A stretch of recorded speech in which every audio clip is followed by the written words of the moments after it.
Hey party people, Techno back again with another lock to take a look at, and this time around we have a Chateau C970 disc lock. In addition to this lock, this video is also the first one in which I am attempting to get some higher quality video for everybody using a better camera here. So as opposed to the old GoPro 5 that I have been using to record all of these videos previously, I've moved on to a much more high quality camera and lens to film this. So hopefully that's reflected in the quality of the video. Now back to the lock. What we have here is a stainless steel body disc lock with some pretty cool embossing here. We have a knight's helmet as well as the stylized Chateau brand name, hardened steel shackle, and this keyway, which we'll come back to in just a moment. If we flip this over, we have that same branding reflected with some drain holes in the lock body, and then we can also see that this is manufactured in China. This keyway we have here is a Yale style keyway. Of course, with the configuration of this lock, it is set in what we in America would think of as upside down, but this is more of an orientation that you would see commonly throughout Europe and many other places as well. But if you are only used to picking a lock in this orientation, then not practiced in this one, then perhaps that could be a challenge for this particular lock if it were encountered and needed to be picked. We have a 5-pin core here. You can see the key has some fairly decent bitting to it. This does include 3 keys, and we can also see that the lock functions just fine. Now, the other primary challenge with this core, in my estimation, is just the fact that it's a pretty small keyway. So apart from that, there's nothing overly complex about it.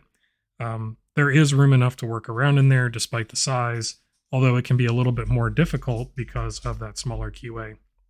All standard pins so far as I can tell in this lock, so they don't really pose any kind of issue. It's really making sure that you have the correct placement and can work within that keyway, and being that it is so much smaller, that can cause you to contact the sides of the core, that warding, and kind of dampen that feedback. But anyway, to that end, I will be tensioning this with a tensioner I made from some windshield wiper insert specifically for these smaller keyways like this one. And I will be placing that in, well, what I would usually consider the bottom of the keyway, but for this orientation, I suppose it is the top of the keyway.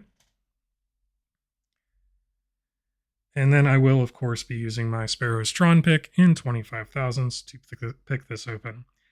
And I'm also going to be using fairly heavy tension on this. So I found that this lock responds best to heavier tension on the core. That produces better feedback on those pins to determine when they're actually set or not.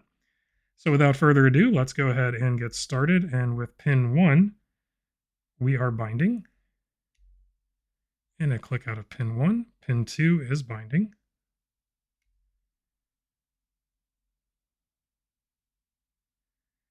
Very high cut, but we got a click out of pin 2 there. Slight click out of pin 3, and we don't have anything on 4. So let's go back to 5. And this is where that tight keyway really starts to become an issue. But once I worked my pick under pin 5 and got that, we got a click out of that, and that produced an open.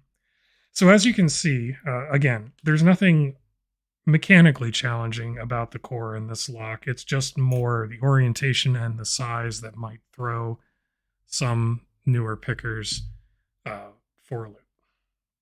So with that being said, there's not much else to do here. Can't really gut this thing or anything like that. As I said, all standard pins as far as I can tell. So with that, thank you very much for watching, everybody. I do truly appreciate it. Until next time, take care, and I will catch you later.